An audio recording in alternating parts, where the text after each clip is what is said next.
Jadi saya tidak menyampaikan firman Tuhan dalam arti khotbah atau enggak ya, sharing saja. Ya, hanya sharing kepada kita semua yang di tempat ini. Karena apa?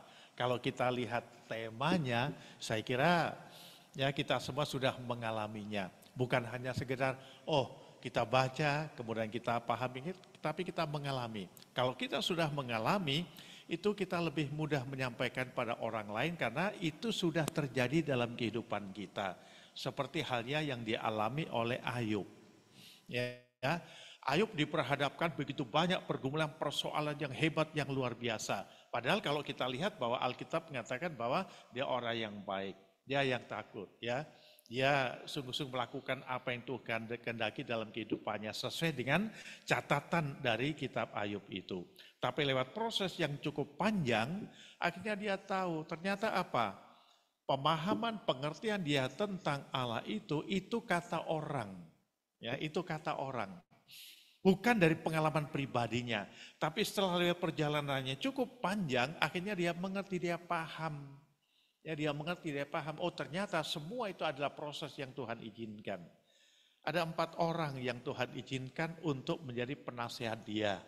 3 orang menuduh dia melakukan hal-hal pelanggaran.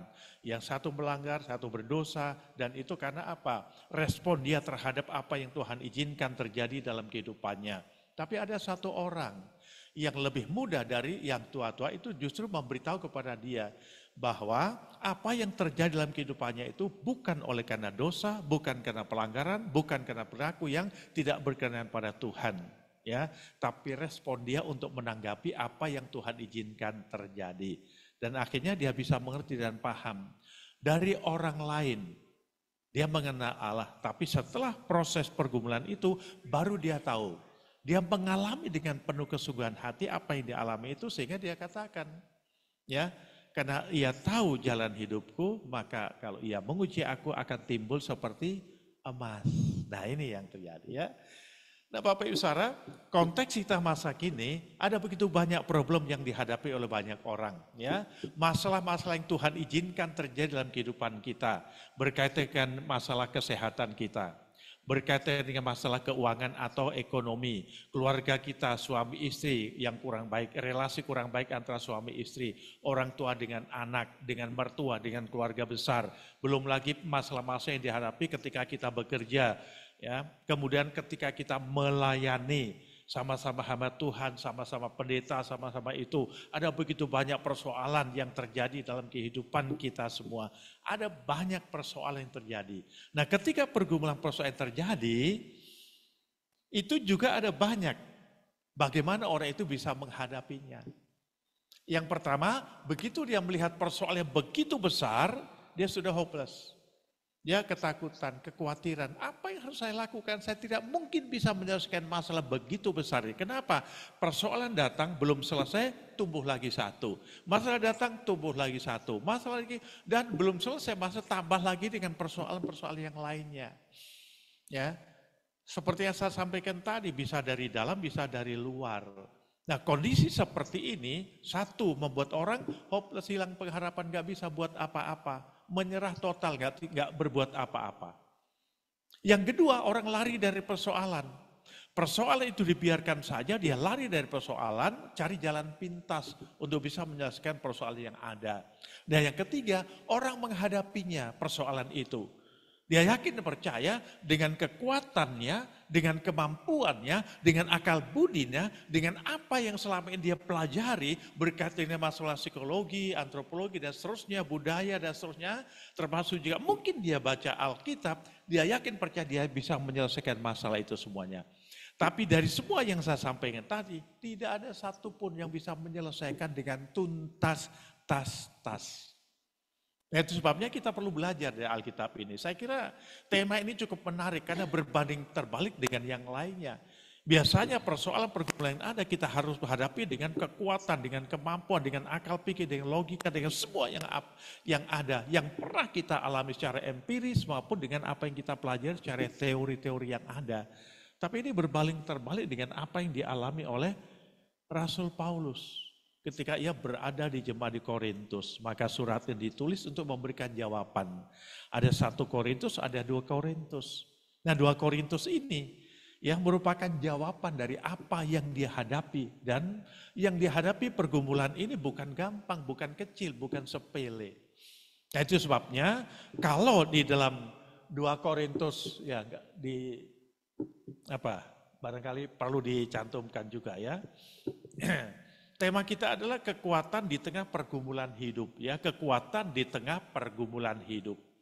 Jadi artinya kekuatan itu akan muncul dalam pergumulan itu ketika kita ambil jalan keluar. Nah, ambil jalan keluar itu dengan apa? Seperti yang saya sampaikan tadi. Namun itu semua tidak memberikan jawaban yang tuntas. Nah, Alkitab mengingatkan kepada kita di dalam ayat 9 dan 10, 2 Korintus pasal 12. Namun kalau kita hanya baca ayat 9 dan 10 saja, kita tidak tahu latar belakangnya apa. Sehingga Paulus bisa berkata demikian. Itu sebabnya perlu kita baca 2 Korintus pasal 12 ayat 1 sampai 10. Mulai dari ayat 1 kita baca. Ya, kita baca 2 Korintus pasal 12 ayat 1 sampai ayat yang ke-10. Kita baca bersama-sama pelan-pelan supaya kita mengerti, kita paham. Ya, latar belakangnya itu apa sehingga kesimpulannya ada di dalam ayat 9 dan ayat yang ke-10. Ya, oke, kalau sudah menemukan, ya yang di rumah juga bisa dibuka 2 Korintus pasal 12 ayat 1 sampai ayat yang ke-10. Baik, kalau sudah menemukan kita akan baca bersama-sama 2 Korintus 12 ayat 1 sampai 10. Ya. Demikian firman Tuhan 2-3. Aku harus berpegang.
Oke, sedemikian jauh pembacaan firman Tuhan. Tuhan Yesus berkata pada murid-muridnya dan saat ini juga berkata kepada kita semua bahwa yang berbahagia adalah mereka yang bersedia untuk mendengarkan firman Tuhan. Kata mendengarkan dalam perjanjian lama include dengan melakukannya, shema ya, shemanya. Itu sebabnya kalau kita bersedia untuk mendengarkan firman Tuhan, ketika kita mendengarkan firman Tuhan, merenungkan firman Tuhan, Roh Kudus bekerja, memampukan kita untuk mengerti, untuk paham, dan kita siap untuk melakukannya. Kenapa? Roh Kudus akan memampukan kita untuk bisa menjadi pelaku firman. Amin. Nah itu harus ya. Ya Bapak Ibu Saudara, latar belakang 2 Korintus pasal 12 ayat 1 sampai 10 ini merupakan apa? Sebuah respon dari Paulus terhadap kritik yang ia terima mengenai pengalaman rohaninya. Ya. Karena dia menghadapi dan ingin membuktikan. Jadi Paulus itu ingin membuktikan bahwa ia adalah seorang rasul yang sejati. Karena ada pemahaman dari yang lainnya bahwa dia adalah seorang rasul yang bukan sejati. Dia rasul jadi-jadian. Ya, karena tidak bersama dengan Yesus dalam kehidupan Yesus ya. Setelah 12 rasul, kemudian satunya membelot, kemudian diganti dengan Matias dan seterusnya itu, tidak lama kemudian muncul Rasul Paulus. Maka ada buku ya, 12 murid Kristus plus Paulus ya. Nah, saudara kita yang seberang sana pun juga mengatakan bahwa ajaran kekristenan sekarang itu sudah tidak murni lagi. Karena apa? Bukan ajaran Yesus, tetapi ajaran Paulus. Nah, dari banyak kritikan seperti itu, tapi sudah diungkapkan oleh hamba-hamba Tuhan, apologete semua itu bahwa tidak benar. Paulus itu memang melanjutkan apa yang diajarkan oleh Yesus walaupun tidak pernah tatap muka dengan Yesus. Tapi lewat perjalanan di Damsik dan nah ini pengalaman spiritual inilah yang dialami begitu hebat luar biasa.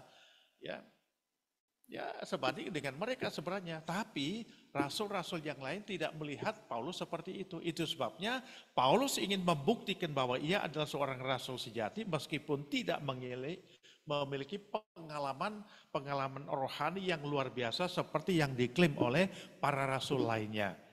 Nah, ia menyatakan bahwa ia tidak membanggakan pengalaman-pengalaman rohani itu, melainkan apa?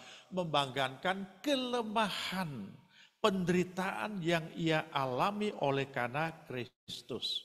Sekali lagi, ia menunjukkan bukan sesuatu yang patut dibanggakan karena ia bisa saja ya, ia adalah orang Yahudi, kebahasaan Roma.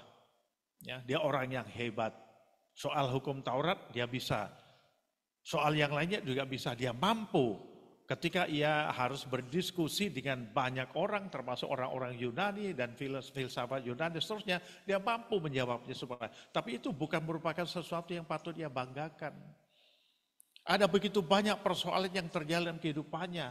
Ya, apa yang dialami Paulus kalau kita melihat begitu banyak penderitaan dibandingkan dengan apa yang dialami, ya sukacita dan seterusnya enggak. Tapi dia justru menunjukkan pada orang lain bahwa dia mengalami sukacita. Lihat aja dalam Filipi. Di dalam Filipi itu 16 kali kata sukacita itu diwujudkan. Padahal itu ditulis ketika ia berada di penjara. Ya, ia berada di penjara, ia mengalami karam di laut, ia tidak makan beberapa hari dan masih banyak lagi digigit ular dan masih banyak persoalan yang terjadi. Justru kelemahan-kelemahan ini yang dia munculkan, bukan kebanggaan-kebanggaan yang selama ini dia dapatkan.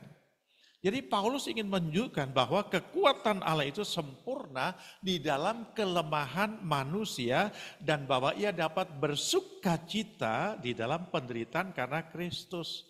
Jadi bukan karena yang lainnya, ia juga ingin menegaskan kembali bahwa ia adalah seorang rasul yang sah dikasihi oleh Tuhan dan disaksikan oleh yang lainnya. Ya. Jadi Bapak Ibu Saudara, 2 Korintus pasal 12 ayat 1 sampai 10 yang kita baca bersama tadi adalah sebuah pesan.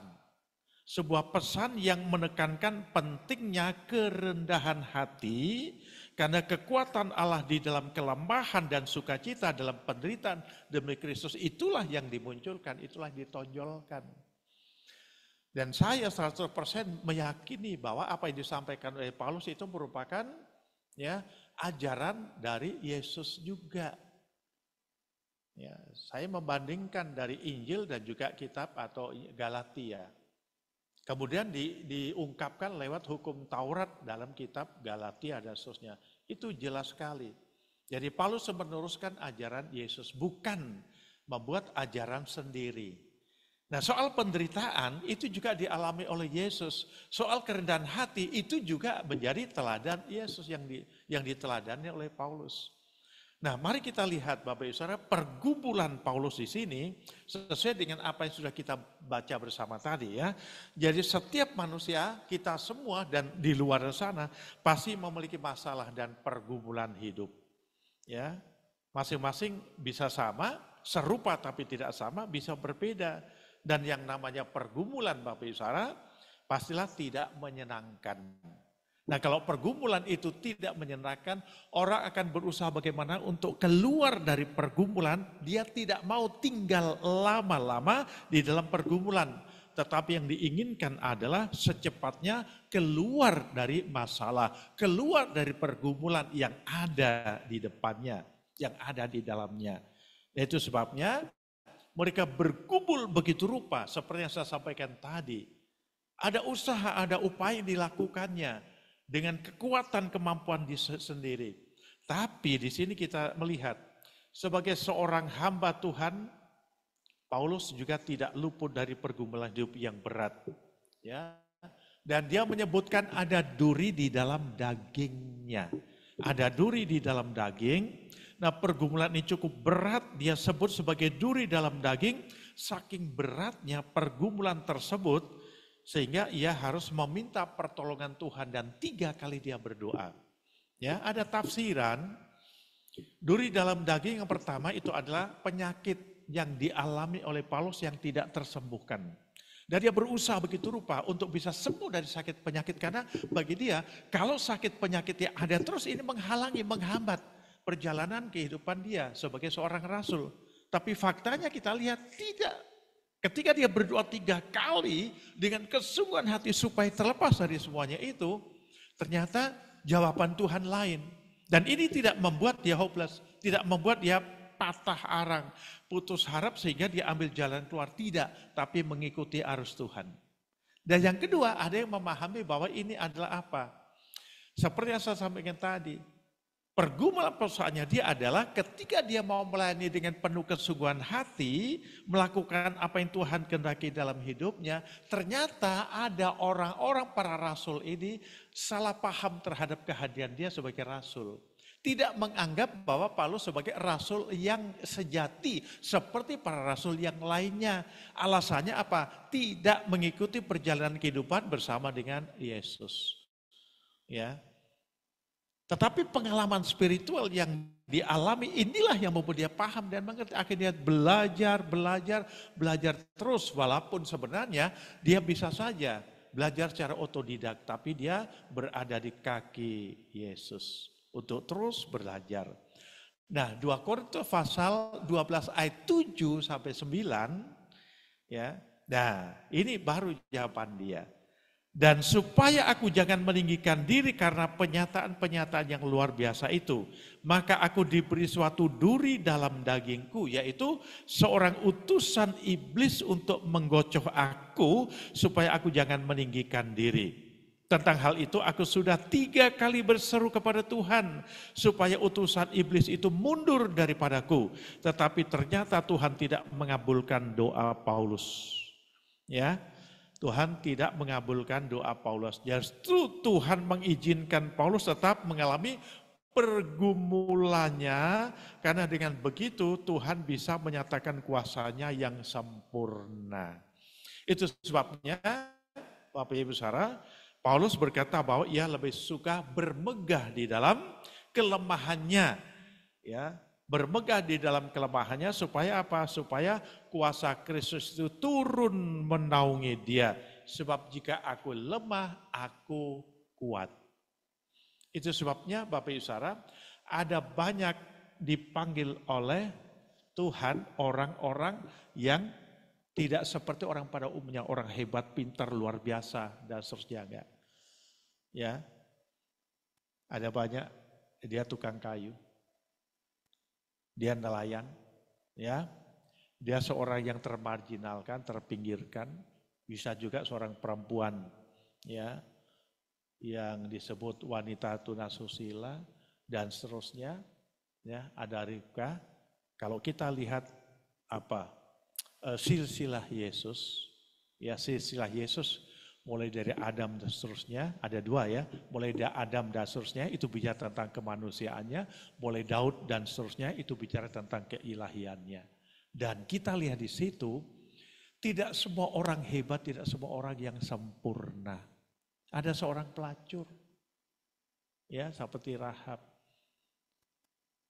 Ada orang yang jauh menyimpang dari kehendak Tuhan, melakukan banyak pelanggaran dan seterusnya. Dan muridnya sendiri pun juga ada 2. Yang satu menyangkal, yang satu menjual. Sama-sama. Bedanya satu menyesal tapi tidak bertobat. Ya, bunuh diri. Yaitu Yudas. Tapi yang satu dia menyesal dan bertobat, diubahkan oleh Tuhan, yaitu Petrus. Ternyata di dalam perjanjian lama juga ada Bapak Ibu Saudara.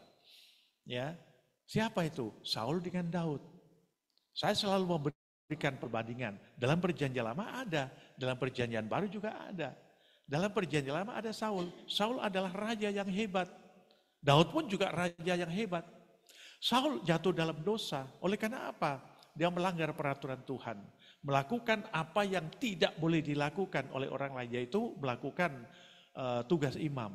Ketika ia harus berperang, dia harus mengumpulkan umat, memberikan kobar bakaran, kemudian dari situ berangkat untuk berperang. Ini memang kebiasaan, tapi bukan sebagai kebiasaan saja, tapi memang hukum Taurat yang harus dilakukan.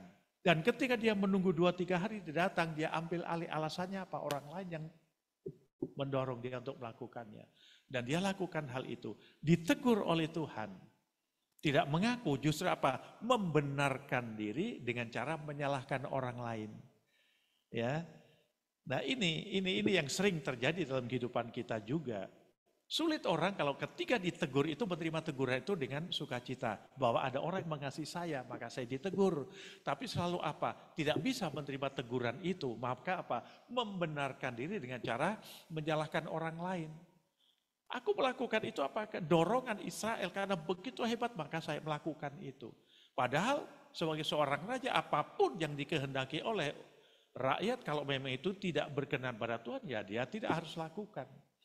Ya, nah ini persoalannya. Kemudian ditegur oleh Tuhan dan Tuhan izinkan penyakit terjadi dalam diri Saul. Itu pun juga tidak bertobat, dia pergi ke Endor. Ketemu dengan seorang perempuan yang disebut dengan dukun itu. Dan dia tidak mengalami kesembuhan. Nah, lewat proses yang cukup panjang tragis, Roh Allah meninggalkan Saul. Apa bedanya dengan Daud? Daud juga berdosa kepada Tuhan. Melakukan hal yang menjijikkan di hadapan Tuhan. Dia melakukan perzinahan. Nah, ketika ia melakukan perzinahan, dia menutupi dosanya itu dengan dosa yang lainnya aja lebih besar lagi. Apa? Pembunuhan. Menempatkan Uria di front depan. Bukan dengan tujuan untuk ya dia supaya menjadi naik jabatan atau tidak, enggak. Tapi justru apa? Akal bulus dia. Supaya apa? Mati duluan. Kalau dia gampang dia ambil Batseba menjadi istrinya. Ditambah lagi dengan yang lainnya sama. Dosa Saul dengan dosa Daud itu sama. Bedanya ketika Saul ditegur, tidak menyesal, tidak ada pertobatan. Maka kehidupan dan kematiannya pun tragis. Ketika Daud ditegur oleh Nathan, dia menyesal. Ya, tidak menunjukkan alibinya, wah saya kan begini, enggak. Dia betul begitu ditegur dia menyesal bahwa dirinya. Itu sebabnya dia menyesal, penyesalannya tertulis dalam Mazmur pasal 51. Dan akhirnya dia bertobat. Justru itu akhirnya Tuhan ubahkan dia sebagai alatnya. Jadi Bapak Ibu Saudara, bukan orang benar, bukan orang yang baik, bukan orang hebat yang dipakai oleh Tuhan, tapi justru orang yang ya tidak benar, berdosa, melakukan banyak pelanggaran yang dipakai oleh Tuhan. Supaya apa? Dengan kelemahan-kelemahan yang ada itu, Tuhan ingin menunjukkan kekuatan. Ya, kalau misalkan itu orang hebat, orang pintar semua, kemudian sampai ya dia juga orang pintar udah tahu kan, dia kupas tuntas ya firman Tuhan begitu rupa, tapi itu secara akal, ya, secara logika saja bukan dengan hati, sehingga firman yang disampaikan itu hanya transfer of knowledge, ya, tidak menjadi rema. Nah, kalau menjadi rema berarti masuk dalam hati kita, ya. Nah, itu sebabnya yang perlu bukan soal apa, pengetahuan itu boleh. Ya kalau di LKP kan 25% kan pengetahuan. Keterampilan berapa? 20%. Yang 50% justru apa? Sikap hati. Nah itu sikap hati. Ya sikap hati. Nah ini yang dilanjutkan oleh Paulus. Paulus melakukan apa yang dilakukan oleh Yesus. Nah itu sebabnya pergumulan yang dialami oleh Paulus ini, tekanan begitu hebat dengan luar biasa itu sebenarnya dihopeless. Udah. Ternyata apa? Lebih baik aku sebelum mengenal Yesus melakukan apa saja sebagai seorang yang ahli Taurat, ya, orang Farisi, dan bisa melakukan itu, kemegahan bisa dinampakkan dan orang lain bisa memuji dia. Tapi justru ketika dia berjumpa dengan Yesus, itu semua dianggap sebagai apa? Sebagai sampah. Karena dia menemukan harta di dalam bejana, yaitu Yesus Kristus itu merupakan bejana yang tidak bisa diungkapkan nilai value itu dengan apa yang dia terima itu. Nah itu sebabnya ayat 9 dan 10 itu jelas. Ya, merupakan ungkapan dari ayat 1 sampai ayat yang ke-8.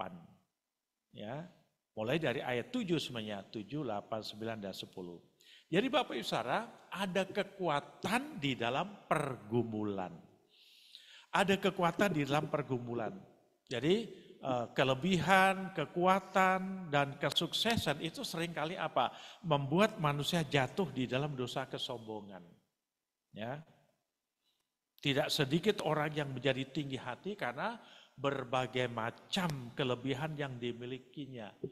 Ya karena kesuksesan yang telah diraih, bisa juga menjadi orang itu sulit untuk manusia tetap menjaga hati supaya memiliki kerendahan hati. Tidak.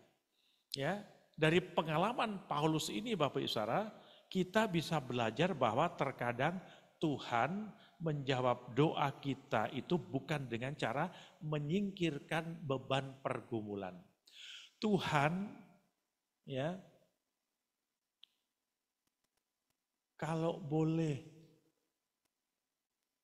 cawan ini berlalu daripadaku, tapi biarlah kehendakku saja yang jadi, bukan kehendakku. Ya, ini pergumulan beban berat yang dialami oleh Yesus. Tapi bukan berarti dia lari dari persoalan. Setelah dia berdoa, dia bangkit, dia mendapatkan kesegaran baru dari Bapaknya, menjalani kehidupannya tetap dalam penderitaan. Nah, Paulus pun juga mengalami hal yang sama. Ya, itu sebabnya dia juga melakukan apa yang juga dilakukan oleh Yesus dalam kerendahan hatinya. Dia tidak menunjukkan sesuatu yang patut dibanggakan, sesuatu yang patut dimegahkan, tidak. Tapi justru dalam kelemahan-kelemahan yang ada ditunjukkan pada mereka semua bahwa di dalam kelemahannya itulah dia menjadi kuat. Jadi 2 Korintus pasal 12 ayat 9 sampai 10 itu mengajarkan kepada kita bahwa apa? Kuasa Tuhan itu menjadi sempurna dalam kelemahan manusia. Jadi Paulus yang mengalami berbagai kesulitan dan penderitaan itu, ya, tidak membuat dia lari dari persoalan, ya, tidak membuat dia mencari kekuatan kemampuan di luar dari yang ada pada dia, tapi dia menggunakan kekuatan dari dalam, yaitu apa? Yesus yang sudah ada di dalam dirinya. Bapak Ibu Saudara, ini pengalaman, ada begitu banyak hal yang Tuhan izinkan terjadi dalam kehidupan kami ya sebagai hamba Tuhan. Saya kira Anda pun juga mengalami ya serupa tidak sama. Ada banyak persoalan-persoalan yang Tuhan izinkan sehingga Anda bisa melalui itu semua. Dan ternyata apa? Di dalam pergumulan, di dalam persoalan, ketika kita datang pada Tuhan dan menempatkan pergumulan persoalan itu di hadapan Tuhan dan melihat Yesus itu lebih besar dari pergumulan persoalan, kita bisa mendapatkan kekuatan itu muncul. Dan kekuatan muncul lewat pergumulan persoalan yang ada. Ya, Tuhan bisa merubah pergumulan menjadi kekuatan. Tuhan bisa merubah pergumulan menjadi kekuatan sehingga kita tetap bisa menjalani kehidupan sehari-hari, tidak ada halangan, tidak ada hambatan, kendati pun ada pergumulan persoalan Tuhan izinkan dalam kehidupan kita. Dalam perjanjian lama ada banyak, seperti yang saya sampaikan tadi juga apa? Ayub. Ya, ada juga Yeremia, ada juga Yesaya, dan tokoh-tokoh yang lainnya mengalami penderitaan begitu hebat. Habakuk, ya, yang disebut Nabi menangis. Di dalam perjanjian baru juga ada Paulus, kemudian ada Petrus juga yang mengalami persoalan begitu banyak. Dan para rasul endingnya, ya, tidak seperti yang kita kira. Mereka adalah rasul yang melayani Tuhan dengan pergumulan berat yang begitu hebat luar biasa. Penderitaan-penderitaan yang mereka alami tidak sebanding dengan apa? Kemuliaan yang Tuhan nyatakan nanti. Ya, dari 12 rasul yang ada Bapak Ibu Saudara, ada sesuatu yang membuat kita terkesima. Ternyata meninggalnya tidak seperti orang-orang yang kira. Ya, meninggal dalam kondisi bagus, tidak. Ya. Ada yang disalib terbalik seperti Petrus karena dia merasa tidak layak disalib seperti Yesus. Karena Yesus disalib memang menembus dosa umat manusia. Sementara dia disalib demi Kristus. Dan dia katakan, gak mungkin saya disalib seperti Yesus. Maka dia terbalik. Ada yang digergaji, ada yang tarik di kuda kemudian diseret. Ada yang digoreng dan masih banyak lagi. Nah 12 rasul itu semua tragis meninggalnya. Tuhan izinkan itu semua. Bahkan Polikarpus pun juga mengatakan demikian. Ya, 85 tahun. Ia tidak pernah mengecewakan aku. Bagaimana mungkin aku menyangkal dia? Dia sudah berada di tiang ya untuk dibakar hidup-hidup dan diminta untuk menyangkal supaya dia lepas dari sengsara itu. Tapi dia katakan, dia pelayanan begitu hebat luar biasa. Tapi dia tetap merendahkan hati. 85 tahun aku melayani dia dan tidak pernah ia mengecewakan aku. Bagaimana mungkin aku harus menyangkal dia. Dan memang dia harus dibakar mati. Ya. Dan itu sebabnya dia pun juga berkata, darah para martir adalah benih gereja. Ya itu sebabnya gereja akhirnya sampai di Indonesia. Dan ternyata di Indonesia juga banyak hamba-hamba Tuhan yang mengalami pergumulan yang berat. Dan lewat pergumulan itulah muncul kekuatan yang dari Tuhan. Sehingga kekuatan itu membuat orang lain terkesima. Bahwa apa? Mujizat Tuhan izinkan terjadi. Nah, Bapak Ibu Saudara, tidak hanya dalam konteks kehidupan sehari-hari, terlebih dalam konteks melayani Tuhan. Maka janji Tuhan ini, apapun yang Bapak Ibu Saudara alami, ya, pergumulan persoalan apapun dalam pelayanan Bapak Ibu Saudara, yakin dan percaya seperti pergumulan yang dihadapi oleh Paulus. Ya, ada kekuatan dalam pergumulan. Ya, setiap tahun paling tidak 2-3 kali saya masuk ke pedalaman. Ada banyak masalah yang terjadi. Belum lagi dari tempat itu menuju ke jalan aja sudah berapa 6 jam. Dari jalan masuk ke hutan sudah 3 jam. Tidak bisa pakai mobil, mesti harus pakai motor. Motor itu lewat jalan becek. Kita naikin motor, suatu saat motor yang naikin kita. Ya kan? Ya memang mau nggak mau kita jalani. Ya seperti itu. Wah, lumpur semua itu. Terus untuk menuju ke satu tempat saja. Dan itu ada sekitar 8 tempat dalam 2 minggu saya harus lewati bersama dengan dalam mission trip itu. Ya, baik itu di Nias, baik itu di Kalimantan Barat, baik itu di Kalimantan Tengah, baik itu di Kalimantan Selatan, kemudian di Palembang, masuk jalur, turun di Ampera, di bawah itu naik speed bukan speed itu ya, naik perahu, masuk jalur 16 naik lagi ke dalam ini. Lewat bukit-bukit, kemudian di situ becek segala macam dan seterusnya. Sudah sampai di situ, kadang-kadang nggak bisa diterima begitu saja dengan banyak orang. Gereja menerima, tapi penduduk yang lainnya banyak hal terjadi. Ada masalah, bukan lagi hal lain sifatnya okultisme. Kehadiran kita tidak disukai, iblis tidak senang. Maka iblis juga mengerahkan kekuatannya dengan berbagai macam cara. Kadang-kadang kita tuh sehat, fit, tiba-tiba kok sakit, tiba-tiba sakit perut, tiba-tiba ini dan seterusnya. Ya, kita bawa gelas, ada teman kita juga bawa gelas, kemudian minum kopi. Entah kopi itu udah dikasih atau kita berdoa, baru mau minum tiba-tiba lepas pecah.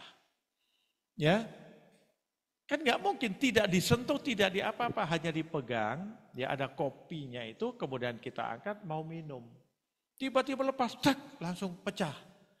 Kita nggak tahu apa maksudnya. Selidik punya selidik, ya ternyata ada orang yang tidak suka dengan kehadiran kita. Dan masih banyak lagi. Tapi di sini kami belajar dari Paulus. Ya, dalam kehidupan pribadi, di luar pelayanan pun juga demikian. Kadang-kadang saya bertanya, Tuhan, saya udah melayani begitu rupa. Tapi kenapa persoalan berat ini Tuhan masih izinkan. Waktu pandemi Bapak Ibu, ya. Ketika pandemi itu tahun 2020, ya. Anak kami yang ketiga, yang pertama laki, yang kedua laki Iskia ini, kemudian yang ketiga itu perempuan. Yang satu kerja di Bogor, satu kerja di Kamboja waktu ya, sudah di Kamboja ya. Kemudian yang perempuan itu Sharon, kerja di Ambon. Dia kerja di Ambon. Ternyata apa? Terjadi kecelakaan tunggal. Ya, dia bawa motor, ya. Sampai saat ini pun waktu dia cerita, dia nggak tahu kok bisa seperti itu. Kenapa dia juga nggak tahu? Ya, pokoknya tiba-tiba dia pakai motor keluar dari Indomaret atau Alfa kalau nggak salah ya, keluar, kemudian dia bawa motor itu, langsung tiba-tiba dia sudah nggak sadarkan diri, terus akhirnya di rumah sakit. Ditanya apa yang terjadi, dia nggak tahu. Pokoknya nabrak mobil. Dia menabrak mobil, kemudian giginya rontok, ada 6 bagian depan itu, kemudian ke ini juga kepala dan semuanya. Cuman bibir dan semuanya itu nggak ada luka. Aneh juga, hanya giginya saja. Kemudian disampaikan itu, kaget kami. Wah, apa yang harus kami lakukan? Kita mau pesan pesawat pasti sulit karena apa? Kondisi waktu itu tidak ada penerbangan. Kalaupun ada, harus pakai surat ini segala macam. Itu bulan Agustus ya kalau nggak salah tahun 2020 itu. Itu di Ambon. Nah saya berpikir bagaimana ini kalau begini terus ini ya. Ya. Kemudian bagaimana caranya itu? Saya bertanya pada Tuhan, Tuhan, kami sudah melayani sedemikian rupa, melakukan itu dan sebagainya. Kenapa kok hal ini terjadi pada anak saya? Pertanyaan ini memang timbul, tapi saya tetap fokus pada anak saya. Lewat ini saya, gimana? Ada orang yang Tuhan pakai ya, gembala jemaat di sana, membantunya. Ada juga jemaat yang membantu, pokoknya sampai semua diurus semua. Pak Gembala, sama-sama gembala ya, udah nggak usah takut, nggak usah khawatir, kami urus semuanya itu. Ya, kemudian dia mulai sadar, dia kirim WA ke saya, tolong kirim dana sekian dan sebagainya. Oke, karena tidak bisa di cover untuk BPJS pertama kali masuk itu. Jadi intinya gini Bapak Ibu Saudara, ketika Tuhan izinkan persoalan itu terjadi, kami nggak bisa berbuat apa-apa karena kami jauh. Satu-satunya jalan saya sebagai suami dan istri pegang tangan berdoa setiap malam. Kemudian paginya, kemudian siangnya, itu tidak bisa. Puji-pujian saja kita menyerahkan pada Tuhan. Persoalan apapun yang ada di sana, Tuhan tolong. Ya, kalau memang Tuhan izinkan terjadi, pasti Tuhan akan memampukan. Ada kekuatan dalam pergumulan yang Tuhan izinkan. Dan ini tidak menjadi penghalang kami untuk tetap melayani Tuhan. Ya, karena HP kan sekarang bisa kita hubungi via WA bisa, via call dan seterusnya itu bisa. Ya persoalan ini ya muncul akhirnya apa? Tuhan menguatkan kami lewat ayat ini. Justru di dalam kelemahan kuasa Tuhan menjadi sempurna. Kami tidak bisa buat apa-apa lebih dari apa yang bisa kami buat. Jauh, mau keinginan besar untuk hadir tidak memungkinkan terjadi. Membawa dia ke Jakarta itu pun juga apalagi tidak bisa. Dan kami jauh. Akhirnya dia anaknya kuat ya, sudah mandiri sejak SMA, langsung masuk ke UGM. Dari UGM terus langsung kerja di Cilegon di Ambon, Ambon di mana? Di Papua, kembali ke Jakarta, kemudian kerja lagi di Makassar, yang perempuan. Yang laki maunya di Jakarta terus. Tadi sempat juga ya. Saya bersyukur akhirnya semuanya terlewati dengan baik. Jadi Bapak Ibu Saudara kembali lagi pada firman Tuhan ini. Ada 3 hal yang perlu saya sampaikan bagi kita semua. Ya, dari apa yang sudah kita pelajari dari 2 Korintus pasal 12 ayat 1 sampai 10 dan khususnya 9 dan 10 ini ada 3 hal yang perlu kita pelajari. 1, pergumulan dalam hidup adalah bagian dari proses pertumbuhan rohani dan dapat membawa kita lebih dekat kepada Tuhan. Jadi kalau Tuhan izinkan pergumulan persoalan terjadi apapun ya, Berarti adalah proses yang Tuhan pakai kita untuk menumbuhkan iman kita semakin dewasa. Ya, supaya kita tidak bertambah tua tapi bertambah dewasa. Bertambah tua itu pasti, tapi bertambah dewasa belum tentu. Karena ada banyak orang yang usianya sudah lanjut tapi mulai ke kanak-kanakan. Ya, kekanak-kanakan, masih suka nyinyir, masih suka ngobrolin orang, masih iri hati, masih itu dan sebagainya, ya kan? Dan itu bukan di luar sana, dalam kehidupan pelayanan pun juga banyak. Ya, ya itu ya, persoalan gitu kan? Ya. Jadi ingat ya, kalau satu yang ke sono, tiga ke sini loh ya. Ya kan? Ya. Satu ke sono, tiganya ke sini kan? Nah itu ya. Ya, itu yang perlu. Jadi proses yang Tuhan izinkan supaya apa? Kita betul bertambah dewasa, bukan bertambah tua. Ya, tua boleh, tapi tetap dewasa, ya kan? Nah itu ya. Ya yang kedua, Tuhan tidak menjanjikan hidup yang bebas dari masalah. Ya, tetapi Ia menjanjikan kekuatan untuk mengatasinya. Sehingga Paulus tidak hanya bicara di Korintus, di Filipun juga bicara segala perkara dapat kutanggung di dalam Dia yang memberi kekuatan kepadaku. Ya, memberi kekuatan kepadaku. Dan yang ketiga, kita dapat belajar dari pengalaman orang-orang percaya lain yang telah mengalami pergumulan dan tetap setia di dalam Tuhan. Artinya, begitu banyak pergumulan yang dialami, begitu banyak penderitaan yang dialami oleh karena Kristus, tapi mereka tetap melakukannya sehingga sampai akhir hayatnya setia. Kenapa? Penderitaan yang kamu alami tidak sebanding dengan kemuliaan yang akan Tuhan berikan pada saudara dan saya. Amin. Nah ini yang perlu kita pahami. Kita dudukkan kepala. Bapa bersyukur kepadamu untuk firman-Mu yang mengingatkan kepada kami bahwa benar pergumulan persoalan Tuhan izinkan ada kekuatan di dalamnya. Oleh karena itu, biarlah ketika Tuhan izinkan pergumulan persoalan apapun dalam kehidupan kami bersama dengan keluarga maupun dalam pelayanan pekerjaan usaha kami akan percaya ketika kami berharap berseru bersandar pada Engkau dan bukan kepada yang lainnya sering mengecewakan, maka kekuatan itu akan muncul dan betul kami tahu bahwa Engkau pertolongan Tuhan datang tepat pada waktunya. Terima kasih Bapa, mampukan kami untuk bisa meyakini hal itu. Dan kami bisa menjadi pelaku dan bukan hanya pendengar saja. Dalam nama Tuhan Yesus, kami sudah berdoa dan mengucap syukur kepadamu. Haleluya. Amin.